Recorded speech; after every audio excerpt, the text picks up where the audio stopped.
Hello students, I am Bhagwan Sai Gora and graduated from Rajasthan Technical University. So students, हम आपके लिए pre foundation course start करने जा रहे हैं। Pre foundation course Saint Ascent Public School की तरफ से क्लास 6 से क्लास 10 तक के लिए शुरू किया जा रहा है और आपको ये जानकर भी खुशी होगी कि हमारे इंस्टीट्यूट के अलावा कोई भी अन्य इंस्टीट्यूट यूट्यूब चैनल के लिए प्री फाउंडेशन कोर्स स्टार्ट नहीं कर रहा। अब आपको ये जानना ज़रूरी है कि प्री फाउंडेशन कोर्स आपके लिए कहाँ कहाँ ज़रूरी है। सबसे पहले अगर आप देखें कि आपकी जो बोर्ड एग्ज़ाम है उस पर प्री फाउंडेशन कोर्स का इम्पैक्ट नहीं होगा, आपको उसमें कुछ अच्छा ही मिलेगा, उससे कुछ बेहतर ही मिलेगा। आप वहाँ पर आपकी परफॉर्मेंस पहले से अच्छी होगी, क्योंकि प्री फाउंडेशन कोर्स में हम NCERT हो या चाहे RBSE बोर्ड हो, CBSE बोर्ड हो, सभी चीज़ों को हम साथ में लेकर चलेंगे और उससे एक्स्ट्रा आपको क्लास वाइज जो ओलंपियाड्स होंगे, इंटरनेशनल मैथमेटिक्स ओलंपियाड या फिर आपके लिए जो स्कॉलरशिप एग्ज़ाम है इंडियन गवर्नमेंट के थ्रू KVPY किशोर वैज्ञानिक प्रोत्साहन योजना और NTSC national talent search examination, उसमें भी ये आपकी हेल्प करेगा। उसके अलावा आप next year 11th and 12th में जाएंगे, वहाँ पर आपको फाउंडेशन कोर्स पढ़ाया जाएगा। वो फाउंडेशन कोर्स आपकी कहाँ हेल्प करेगा? वो आपकी हेल्प करेगा जब आप किसी भी मेडिकल फील्ड या इंजीनियरिंग फील्ड में किसी भी इंस्टीट्यूट में जाना चाहते हो, जैसे IIT हुआ, बिट्स पिलानी हुआ या एम्स हुआ, यहाँ पर आप एडमिशन लेना चाहते हो, तो उसके लिए भी आपको जो एंट्रेंस एग्ज़ाम देनी होती है उसकी तैयारी हम इसके साथ साथ करवाएंगे। इसके अलावा आप अगर आर्मी ज्वाइन करना चाहते हो, नेवी ज्वाइन करना चाहते हो या फिर एयरफोर्स ज्वाइन करना चाहते हो एज ए ऑफिसर, तो उसके लिए एक एग्ज़ाम होती है NDA, नेशनल डिफेंस एकेडमी की तरफ से, तो उसके लिए भी आप यहाँ पर तैयार होंगे। तो आपको फाउंडेशन कोर्स करने के इतने सारे बेनिफिट्स एक साथ मिलेंगे। आप अभी से आपके माइंड में क्लियर होगा कि मुझे कौन सा फील्ड ज्वाइन करना है, किस तरीके से मुझे आगे बढ़ना है, वो सब हम यहीं से आपको तैयार करवाना शुरू करेंगे। अब मैथमेटिक्स का जो पार्ट है वो मैं कवर करवाने वाला हूँ। तो हम मैथमेटिक्स में देखते हैं कि मैथमेटिक्स रिलेटेड किससे? मैथमेटिक्स कंप्लीटली रिलेटेड है नंबर से, और नंबर्स के बाद आता है जो नंबर्स को जहाँ हम चर्चा करते हैं, नंबर्स के बारे में जानते हैं, उसके लिए हम पढ़ते हैं नंबर सिस्टम। आपने क्लास 6 से ही आप लगातार नंबर सिस्टम के कुछ ना कुछ पार्ट आप पढ़ते हुए आ रहे हैं। जैसे आपने कहीं रैशनल नंबर्स के बारे में पढ़ा, कहीं इरेशनल नंबर्स के बारे में पढ़ा, कहीं नेचुरल नंबर्स के बारे में पढ़ा, कहीं होल नंबर्स के बारे में पढ़ा, इंटीजर्स के बारे में पढ़ा, उनके क्या प्रॉपर्टीज़ होती है, इन सब के बारे में आप कंटिन्यूअसली पढ़ते आ रहे हैं। हम वहाँ से शुरू नहीं करेंगे। हाँ, बेसिक मैं बता दूंगा आपको। अगर आपको फिर भी आपने पिछली क्लासों में अगर आप समझ नहीं पाए हो तो YouTube पर हमारे बाकी जो क्लासेज के वीडियो हैं 6 से 9 तक के, उनमें आप जाकर उसके बारे में बेसिक्स जान सकते हो। यहाँ पर भी मैं एक बार बेसिक्स रिपीट कर दूंगा, रिवाइज करवा दूंगा, लेकिन अगर आप डिटेल में जानना चाहते हो तो आप 6 से 9 तक के जो वीडियो हैं आप उनको देख सकते हैं। तो हमारे पास देखा जाए तो टाइप्स ऑफ नंबर्स की बात करें, टाइप्स ऑफ नंबर्स की बात करें तो यहाँ पर हमारे पास इसको क्लासिफाइड हमने डिफरेंट तरीके से क्लासिफाइड करना सीखा होगा। उसमें बेसिकली आपने 5-6 अलग जो टाइप हैं उनके बारे में पढ़ चुके होंगे। जैसे आप नेचुरल नंबर्स के बारे में पढ़ चुके हैं,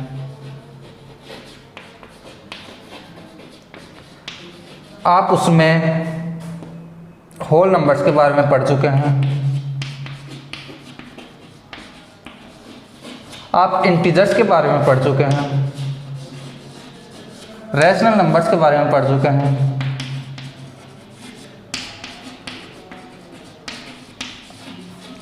और रियल नंबर्स के बारे में पढ़ चुके हैं। उसके अलावा आप इरेशनल नंबर्स के बारे में पढ़े होंगे, एक इमेजिनरी नंबर्स का भी पार्ट होता है। तो तो ये सब आप पढ़ चुके हैं लगभग। नेचुरल नंबर्स क्या होते हैं? वे नंबर जो काउंटिंग के पर्पज़ के लिए यूज़ किए जाते हैं, 1 2 3 4 अप टू इन्फिनिटी। ऐसे होल नंबर्स क्या होंगे जिनमें जीरो और इंक्लूड कर लिया जाए। इंटीजर्स क्या होंगे जिनमें नेगेटिव जो नंबर्स हैं उनको भी काउंट कर लिया जाए। रैशनल नंबर्स क्या होंगे जो एक फ्रैक्शन की फॉर्म में होंगे, PYQ की फॉर्म में। और रियल नंबर्स क्या होंगे जो रैशनल नंबर्स और इरेशनल नंबर को अगर हम कंबाइन कर दें तो सभी नंबर्स जो आएंगे, जो अपन लिख सकते हैं, जो नंबर एग्जिस्ट कर सकते हैं, वो किस में आएंगे? रियल नंबर्स में। तो ये कुछ बेसिक टाइप्स हैं। हम इनके बारे में नहीं पढ़ेंगे, हम पढ़ेंगे सबसे पहले हम बात करेंगे डिविजन्स रूल।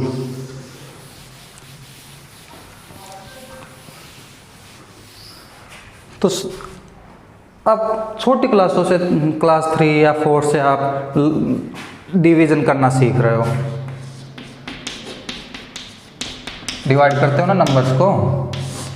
तो आप छोटी क्लासेस से डिवाइड करना सीख रहे हो। कैसे करते हो आप डिवाइड? जैसे आपको एक डिविडेंड दिया जाता है, एक डिवीजर दिया जाता है, कुछ इस तरीके से लिखा हुआ होता है।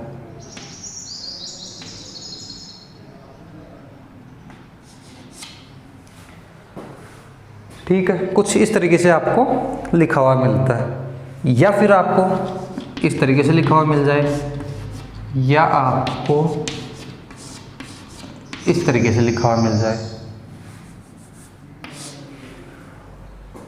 डिफरेंट तरीके से लिखा हुआ मिल सकता है, जो आप करते आए हो।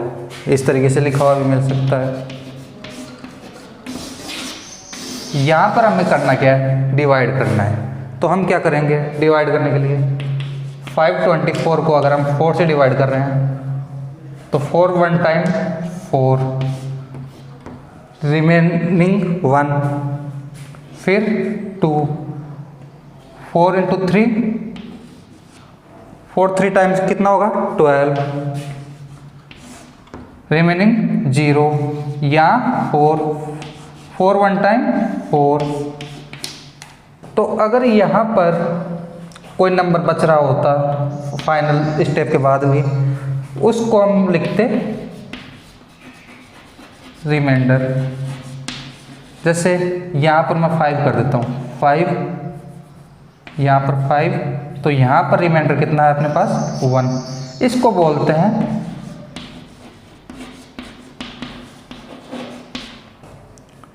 कोसेंट। इसको क्या बोलते हैं? कोसेंट। ये हो गया आपका डिवीजर और ये हो गया आपका डिविडेंड। तो यहां पर देखो आप,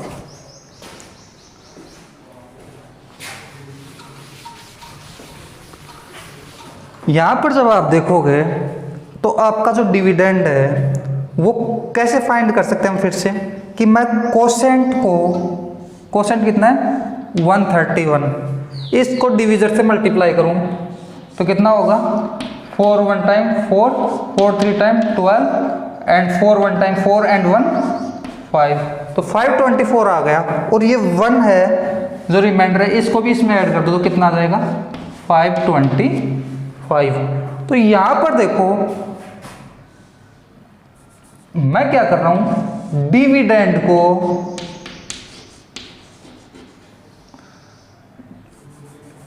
ये है कोसेंट, कोसेंट को डिवीजर से मल्टीप्लाई कर रहा हूं और उसमें रिमाइंडर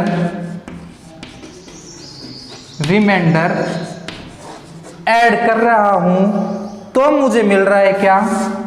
ये क्या है? डिविडेंड। ये क्या है? डिविडेंड।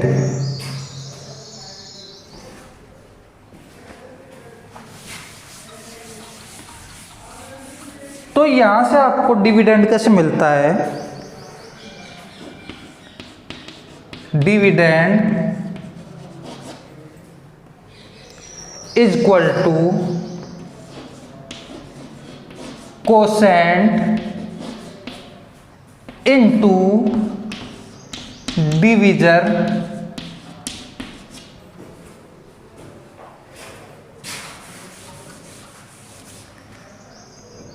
Plus remainder.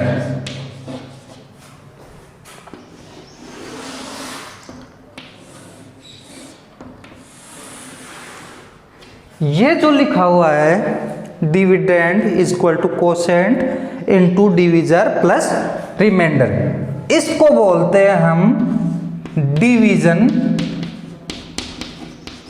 रूल। इसको क्या बोलते हैं? Division rule. क्या है? Dividend is equal to quotient into divisor plus remainder. कैसे आया?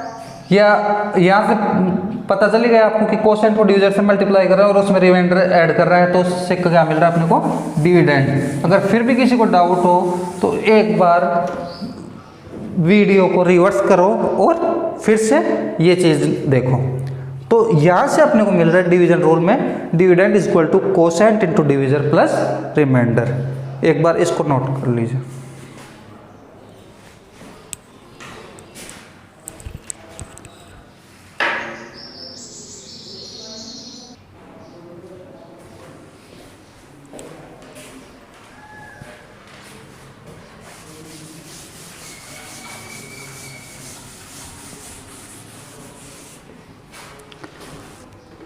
अब देखिए हम डिवीजन रूल को कहाँ अप्लाई कर सकते हैं। तो डिवीजन रूल का हमारे पास एक एप्लीकेशन होता है यूक्लिड्स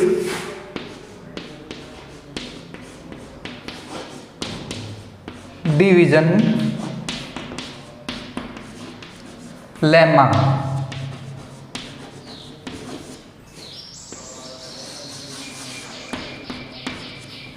यूक्लिड एक साइंटिस्ट का नाम है, वो मैथमेटिशियन का नाम है, और डिवीजन आप समझते हो अभी जो बताया। अब बात करते हैं लेमा, ये क्या है? तो आपको डिफरेंट टाइप के वर्ड्स सुनने को मिलते होंगे। डेफिनेशन, थ्योरम,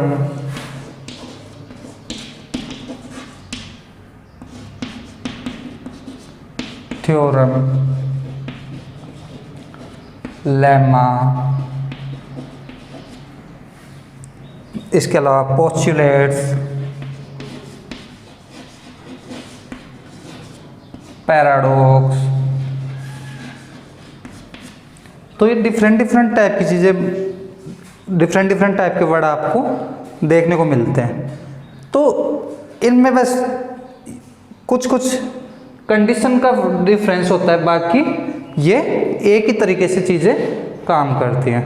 तो यहाँ पर जो हम बात कर रहे हैं, जैसे डेफिनेशन, किसी भी चीज़ को थ्योरेटिकल हम लिखें, डेफिनेशन उस चीज़ की हमें बेसिक इंफॉर्मेशन देता है। उसके बाद हम बात करते हैं थ्योरम्स की। तो थ्योरम हमें किसी चीज़ को प्रूव करना होता है। तो थ्योरम के लिए हमें क्या करना पड़ता है? किसी चीज़ को प्रूव करना होता है, उस चीज़ के लिए हम यूज़ करते हैं थ्योरम। उसके बाद हम लेमा की बात करते हैं। तो लेमा क्या है? एक प्रकार से हमें थ्योरम को प्रूव करने के लिए कुछ इंफॉर्मेशन हमारे पास ऑलरेडी अवेलेबल होती है। जैसे अपने पास अभी जो डिवीजन रूल है वो ऑलरेडी अवेलेबल है। तो इस तरीके की चीज़ों को हम, जो थ्योरम होती है उनको प्रूव करने के लिए जो स्टेप्स हम फॉलो करते जाते हैं, जो हम ऑलरेडी प्रूव्ड चीज़ें यूज करते हैं, उनको बोला जाता है लेमा।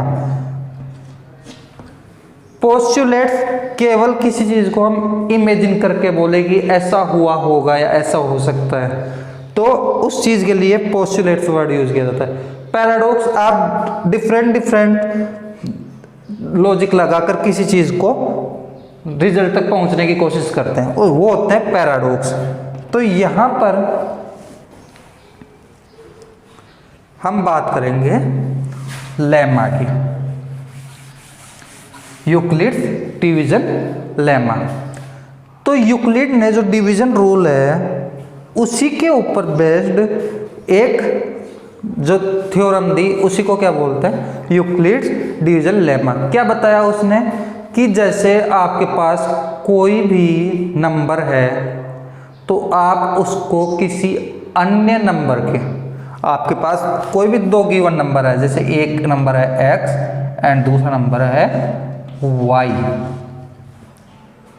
तो इसके लिए x और y के बीच में आप जब रिलेशन बनाना शुरू करते हो तो दो नंबर ऐसे एग्जिस्ट करते होंगे जिनको यूज करके हम इन दोनों के बीच में एक रिलेशन बना सकते हैं। दो डिफरेंट नंबर होंगे, सेम नंबर भी हो सकते हैं, डिफरेंट नंबर भी हो सकते हैं, उनको यूज करके हम इस नंबर को इस नंबर के इक्वल रख सकते हैं। तो उसने कुछ इस तरीके से बताया कि अगर मैं x को y के टर्म्स में लिखना चाहूँ तो मैं कुछ इस तरीके से लिखूंगा कि मेरे पास y के लिए एक ऐसा नंबर होगा जिससे मैं मल्टीप्लाई करूं और फिर दूसरा एक ऐसा नंबर होगा जिसको मैं इसमें ऐड कर दूं, तो ये पहुंच जाएगा x पर। फॉर एग्जाम्पल, जैसे मेरे पास है 15 और दूसरा नंबर है मेरे पास 4, तो इनके बीच में जब मैं रिलेशन फाइंड करने की कोशिश करूंगा तो देखूंगा मैं कि अगर मैं 4 को 3 से मल्टीप्लाई कर दूं, 4 को 3 से मल्टीप्लाई कर दूं तो कितना हो जाएगा 12, कितना कम रह गया 3, तो मैं वो 3 और ऐड कर दूं इसमें, तो ये रिलेशन बन रहा है कि 15 is equal to 4 into 3 plus 3। कुछ इसी प्रकार का है। आप बोल सकते थे कि मैं 15 इज इक्वल टू, इसको ऐसा भी लिख सकता हूं 4 इंटू 2 कितना हुआ 8 प्लस 7, अभी भी कितना हो रहा है 15। तो ये प्रॉब्लम ना आए इस चीज के लिए हम यहां पर एक कंडीशन लगा देते हैं। वो कंडीशन क्या है कि जो r की वैल्यू है, जो r की वैल्यू है वो हमेशा छोटी रहेगी किससे, x से, x से नहीं, वो हमेशा छोटी किससे रहेगी y से, वो हमेशा किससे छोटी रहेगी y से। जैसे यहां पर 4 है, y की वैल्यू कितनी है 4, तो x की वैल्यू यहां पर कितनी है 3, x की नहीं r की वैल्यू यहां पर कितनी है 3, यहां पर y की वैल्यू कितनी है 4 और r की वैल्यू कितनी है 7, तो यहां पर यह कंडीशन फॉलो नहीं हो रही, नीचे वाले में यह कंडीशन फॉलो नहीं हो रही। तो आप बोल सकते हो कि मैं इसको ऐसे भी तो लिख सकता हूं 15 is equal to 4 into 4 minus 1, तो 4 इंटू 4 16 माइनस 1 15। तो यहां पर क्या दिक्कत आ रही है कि या फिर देखो जो r होगा वो हमेशा क्या है 0 से बड़ा, r क्या है पॉजिटिव नंबर, लेकिन यहां पर r कैसा मिल रहा है एक नेगेटिव नंबर, तो ये कंडीशन भी अप्लाई नहीं होगी। तो कौन सा होगा ये वाला। तो हमेशा दो जो नंबर होंगे ये दोनों नंबर यूनिक होंगे, यानी कि इनकी जगह आप कोई दूसरे नंबर नहीं रख सकते। जैसे इस केस के लिए आप 3 और 3 रख सकते हो, जैसे यहाँ पर 17 होता तो आप रखते 4 इंटू 4 प्लस 1। अब यहाँ पर आप ये जो Q है और ये जो R है इनकी जगह कोई दूसरे नंबर यूज नहीं कर सकते। ये हमेशा कैसे होंगे यूनिक। ये किसने बताया यूक्लिड ने। तो ये हम अब लिखते हैं यूक्लिड की डिवीजन लेमा लिखते हैं पहले।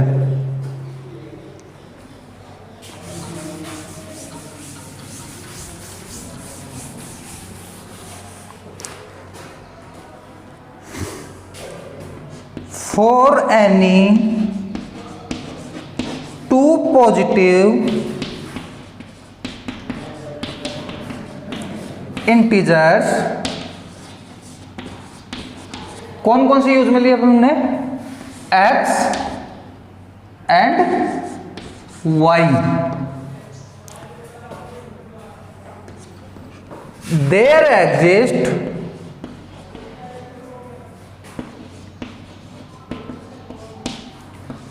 यूनिक इंटीजर्स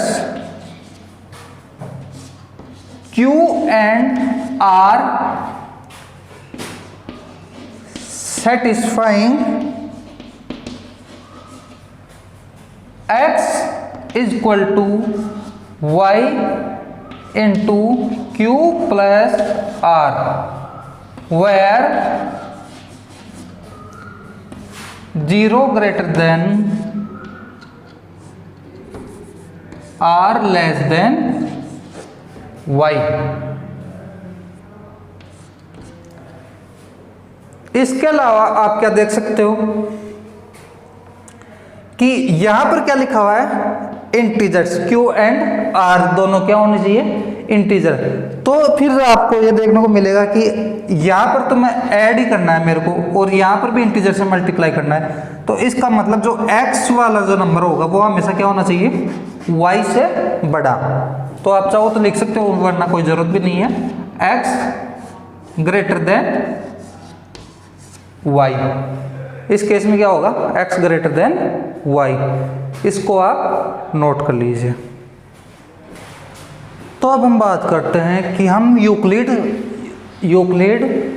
डिवीजन लेमा को यूज कहाँ कर सकते हैं, उसके एप्लीकेशन क्या क्या है। तो हम बात करें इसमें, तो हम इसको यूज कर सकते हैं HCF फाइंड करने में, HCF फाइंड करने में। अब HCF होता क्या है, तो HCF को कई जगह GCD भी लिखा जाता है। तो पहले तो दो टर्म्स होती है अलग अलग, एक HCF और एक LCM।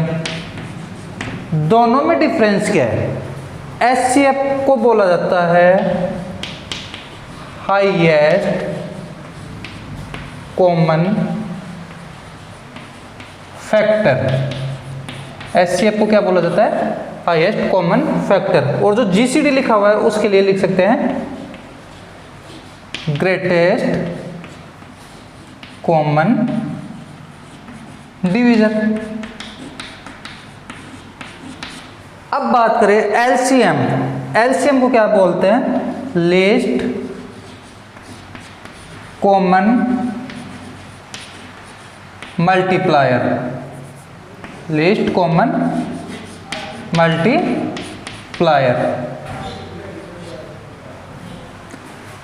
तो पहले तो ये देखो कि मल्टीप्लायर और डिवीजर में डिफरेंस क्या है, या मल्टीप्लायर और फैक्टर में डिफरेंस क्या है। तो मेरे पास कोई भी दो नंबर हों, A cross B, A multiply B is equal to, मुझे यदि C मिल रहा हो, A multiply B equal to मुझे अगर C मिलता है, तो उस केस में क्या होगा कि जो A होगा वो C का फैक्टर होगा या फिर डिवीजर होगा, जो B होगा वो भी C का क्या होगा, फैक्टर या डिवीजर। इसका जस्ट रिवर्स जब बोलेंगे कि जो C है वो A का क्या होगा, मल्टीप्लायर, जो C है वो B का क्या होगा, मल्टीप्लायर। मतलब समझे कि A या B किसका डिवीजर या फैक्टर होंगे, C के। C किसका डिवीजर या मल्टीप्लायर होगा, A या B का। तो ये तो हो गए फैक्टर और मल्टीप्लायर के मतलब। अब बात करें कि इनमें डिफरेंस क्या है, किसमें, कि हमने जो फैक्टर वर्ड यूज किया यहाँ पर, उससे हमने टर्म लिखी हाईएस्ट कॉमन फैक्टर। जो हमने यहाँ पर मल्टीप्लायर वर्ड यूज किया उससे हमने लिखा लीस्ट कॉमन मल्टीप्लायर।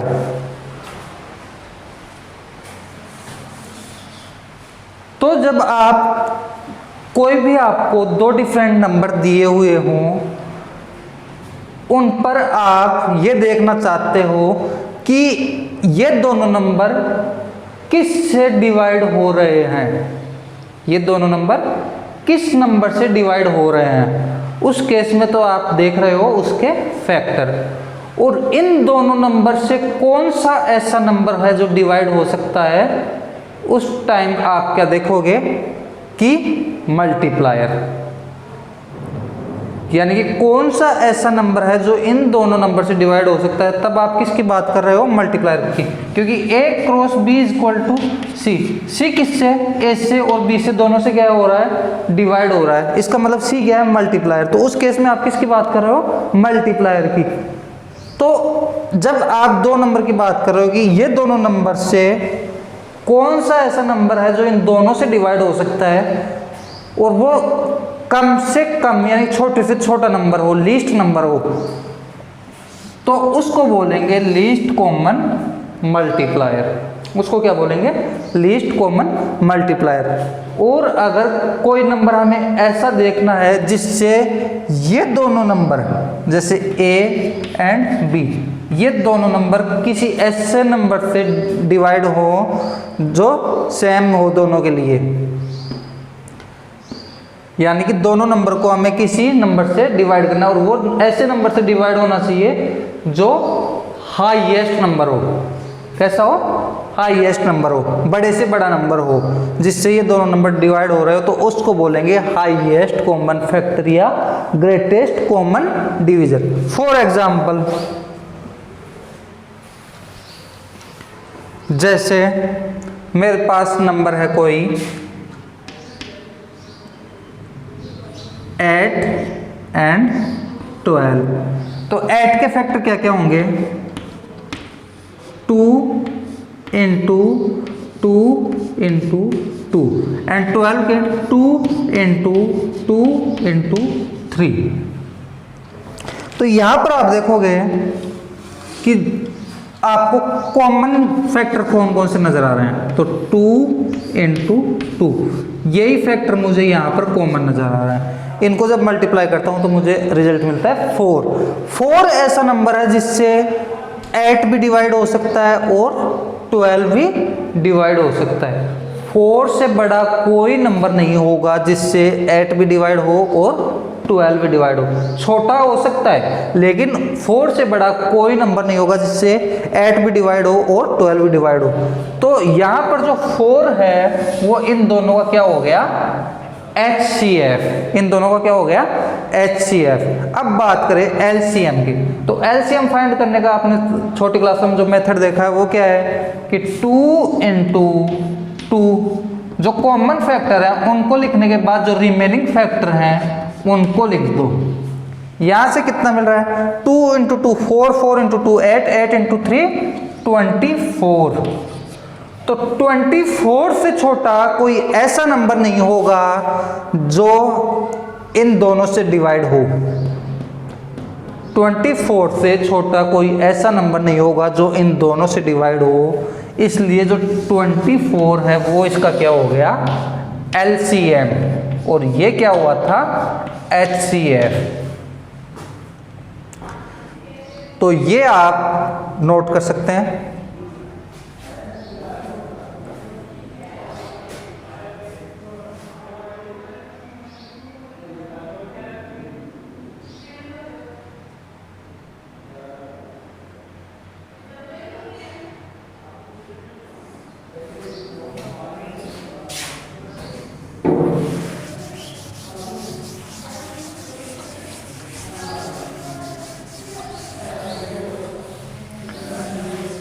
अब देखते हैं हम कि हम इस लेमा को यूज करके किस तरीके से हम HCF निकालें। तो हमें क्या निकालना है, HCF। किसको यूज करके, यूक्लिड्स जो लेमा है उसको यूज करके, यूक्लिड्स डिवीजन लेमा को यूज करके। तो मेरे पास एक एग्जांपल है 250 एंड 30, इन दोनों का मैं HCF फाइंड करना चाहता हूँ।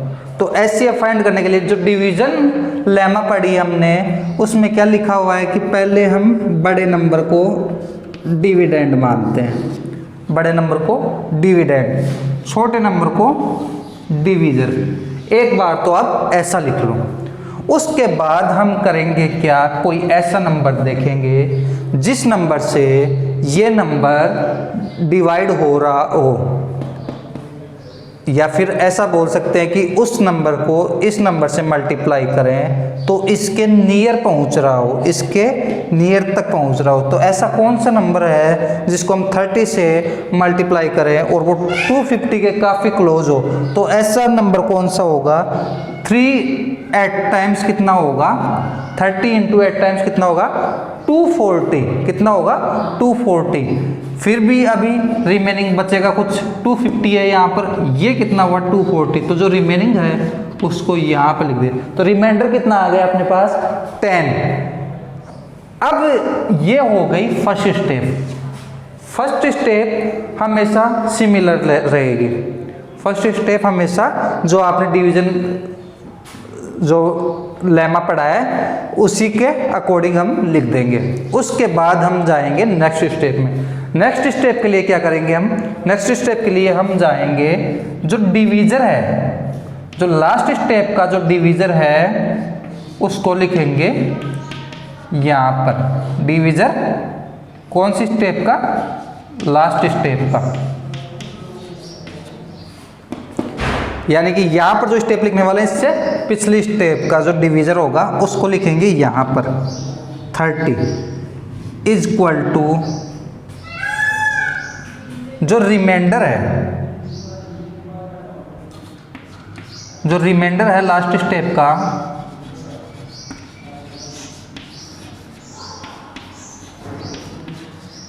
उसको लिखेंगे यहाँ पर।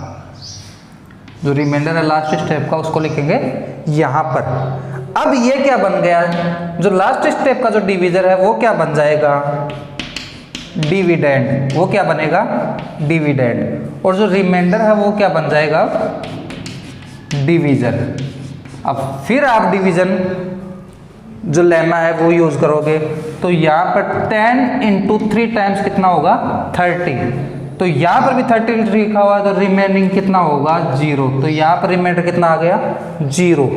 आपको अगर 0 नहीं होता तो फिर सेम प्रोसेस करनी होगी, और अगर 0 हो जाता है किसी स्टेप में तो जो स्टेप है वो वहीं क्लोज हो जाएगी। इसके बाद हमें क्या करना है? इसके बाद हमें करना है कि जो फाइनल स्टेप का जो डिवीजर है, डिवीजर कौन सी स्टेप का? फाइनल स्टेप का। फाइनल स्टेप कौन सी होगी? जिसमें 0 हो जाए, रिमाइंडर 0 हो जाए। तो ये क्या मिलेगा अपने को? जो फाइनल स्टेप का डिवीजर होगा उसी को क्या बोलेंगे? HCF। तो यहाँ से HCF कितना आया अपने पास? 10। यहाँ से HCF कितना आया? 10।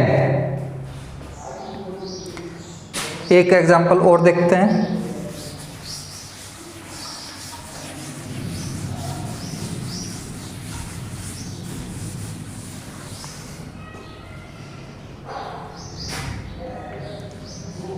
$264 and 72। तो यहाँ पर क्या था? Step 1 264 as it is and 72 as it is. अब 72 को मल्टीप्लाई कौन से नंबर से करेगी? इसके काफ़ी क्लोज आए तो इसके लिए हम इसको अगर 3 से मल्टीप्लाई करते हैं तो आता है 216। कितना आता है? 216। रिमेनिंग कितना बचेगा? 8 and 4। रिमेनिंग कितना हुआ यहाँ पर? 48। नेक्स्ट स्टेप सिमिलर स्टेप जैसे प्रीवियस क्वेश्चन में देखी क्या थी? 72। इसका जो डिवीजर है वो अब डिविडेंड बनेगा, इसका जो रिमाइंडर है वो अब डिवीजर बनेगा। 48 को कितने टाइम्स मल्टीप्लाई करेगी? 72 के क्लोज हो तो केवल 1 टाइम्स इसको मल्टीप्लाई कर सकते हैं और बचेगा कितना? यहाँ से रिमेनिंग कितना रहेगा? 24। तो ये 24 हमने लिखा यहाँ पर। अब देखिए पिछले स्टेप में, सेकंड स्टेप में यहाँ पर 0 हो गया था लेकिन अभी नहीं हुआ तो नेक्स्ट स्टेप यूज करेंगे। नेक्स्ट स्टेप क्या होगी? 48 इक्वल टू 24 इंटू 2 कितना हो गया? 48। अब रिमेनिंग कितना है अपने पास? 0। फाइनल स्टेप डिविजर HCF कितना हो गया 24, इसको नोट कर लीजिए।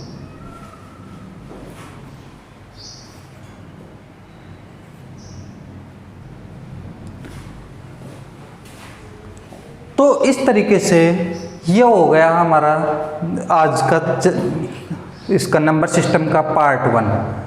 हम नेक्स्ट पार्ट कल करेंगे, लेकिन अगर आपको इस पार्ट में किसी भी प्रकार की क्वेरी हो, किसी भी प्रकार के डाउट्स हो, किसी भी प्रकार की प्रॉब्लम्स हो, आप YouTube वीडियो के कमेंट्स में हमें बता सकते हैं। इसके अलावा आपके पास ऑप्शंस है कि आपको डिस्क्रिप्शन में आपको मोबाइल नंबर दे दिए जाएंगे, उस पर कॉल कर सकते हैं या मैसेज कर सकते हैं या फिर व्हाट्सएप पर आप इन्फॉर्म कर सकते हैं। ठीक है।